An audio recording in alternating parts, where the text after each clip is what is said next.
Is Damon Arnette making a comeback to the NFL? That question might be why you clicked, but don't worry, we'll get to that before the end of this video. But first, let's jump into some of the latest updates from Raider Nation, and trust me, you don't want to miss this. Big questions are swirling. Could Alex Cappa lock in the right guard spot for the Las Vegas Raiders? And is Thayer Munford in danger of being cut by the current regime? But before we dive deeper, if you bleed silver and black, hit that subscribe button, smash the like, and turn on the bell icon so you never miss a beat. That way, you're always first to know what's really going down in Vegas. Now, let's move on to the new news. So, is Alex Cappa going to start at right guard this season for the Raiders? Honestly, it's a toss-up. There's a 50-50 chance, and here's why. A report from The Athletic says Cappa is the early favorite to win that spot. He signed a 2-year, $11 million deal earlier this offseason. What's interesting, Cappa was drafted by GM Tom Telesco back in 2018 when they were both in Tampa Bay, and now he's back with familiar faces in Vegas. In a league where relationships matter, that counts for a lot. Sure, Dylan Parham was solid last year, and Jordan Meredith showed flashes. But this is a new regime, with new coaches, and they may want their own guy in the trenches. Let's talk about the battle brewing on the offensive line, because the right guard spot is turning into a full-blown war. According to The Athletic, Alex Cappa is currently the early favorite to start at right guard for the Raiders. Why? Simple. He's got more experience than anyone else in the mix. But that doesn't make it a lock. Cappa's dealt with injuries in recent years, and now he's got to prove he can stay healthy and be consistent. Nothing's guaranteed in this race. And this isn't a one-on-one battle. It's a four-man showdown. Cappa, Caleb Rogers, Dylan Parham, and Jordan Meredith are all pushing hard to win that job. It's competition at its finest, and that's exactly what new offensive line coach Brendan Carroll wants. Players who earn their spot on the field, not just get handed one. As the offensive line takes shape, here's how it's starting to look. Colton Miller holds down left tackle, DJ Glaze appears locked in at right tackle, and JPJ is confidently stepping into the center role. He's already introduced himself to teammates like Ashton Jeanty as your starting center. That kind of confidence is contagious, and it's the kind of energy this team needs. But that right guard spot? It's still wide open, and while Cappa might have the edge today, it's a fragile lead. Let's be honest, Cappa didn't exactly light it up in 2024. In fact, there are real concerns. For some fans, it's starting to feel a bit too much like the Cody Whitehair situation. A veteran coming off a bad year, hoping a fresh start fixes everything. So here's the bottom line. If Alex Cappa doesn't raise his game this offseason, someone else is taking that job. And that's not a bad thing.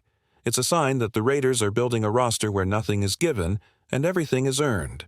Let's be honest. Alex Cappa's performance last season raised more red flags than reassurance.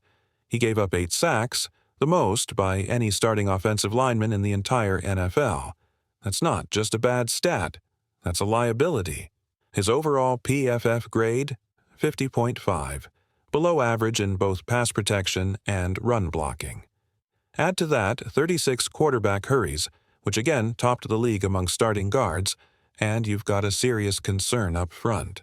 And that concern doesn't stop with Cappa. If he struggles again, it could hurt the development of young players like DJ Glaze, disrupt the run game with Ashton Jeanty, and put even more pressure on Geno Smith, who already faced one of the highest interior pressure rates in the league last season. A weak right guard makes the whole offense vulnerable. Then there's the issue of health. Sure, Cappa is tough, he's only missed one regular season game, but that doesn't mean he's been healthy. Since his ankle injury, he's dealt with a cascade of problems. Knee pain, hamstring tightness, leg fatigue. It's been one thing after another. Being available doesn't always mean being effective, and the Raiders can't afford someone who fades down the stretch. Because here's the truth. December and January football is different. That's when you need your best guys at full strength. Cappa has played late in seasons, yes, but he hasn't looked like himself. If the Raiders want to make a real push, they need reliability, not just grit.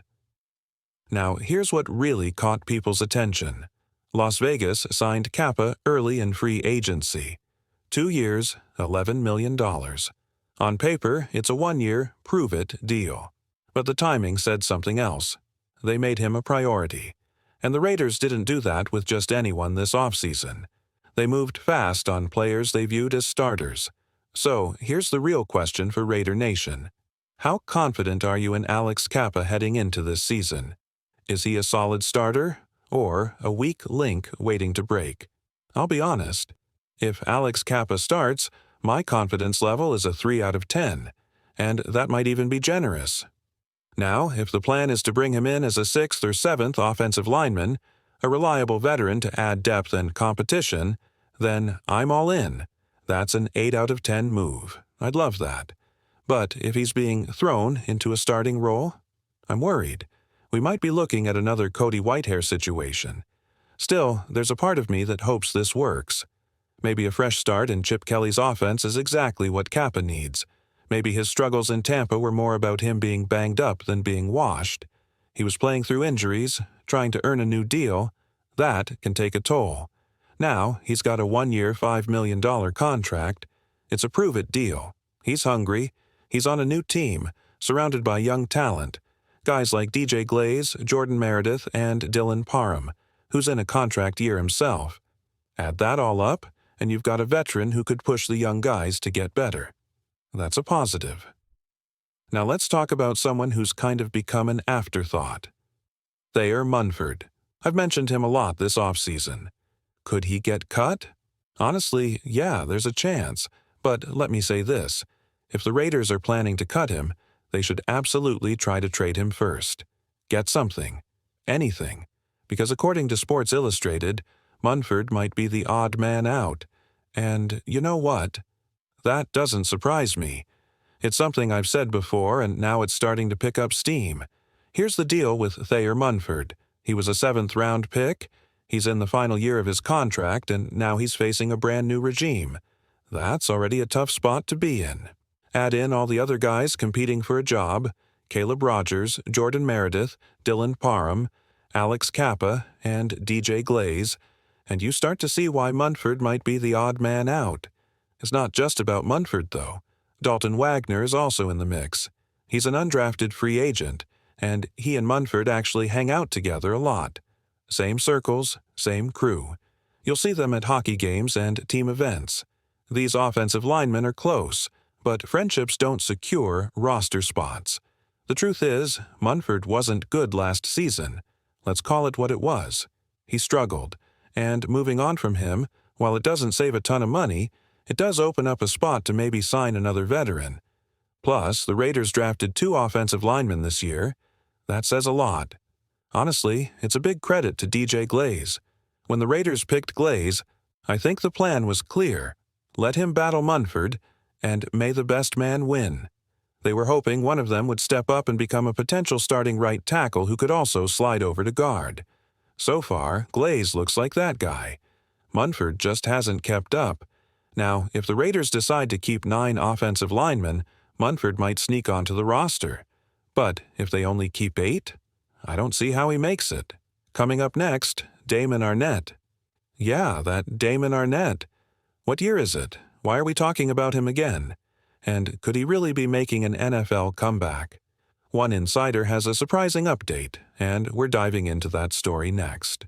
But before we do, shout out to everyone who showed love during our Friday Madden Week 1 sim: Husker Raider, Fabian Moreno, Patrick Roach, Ed Robbins.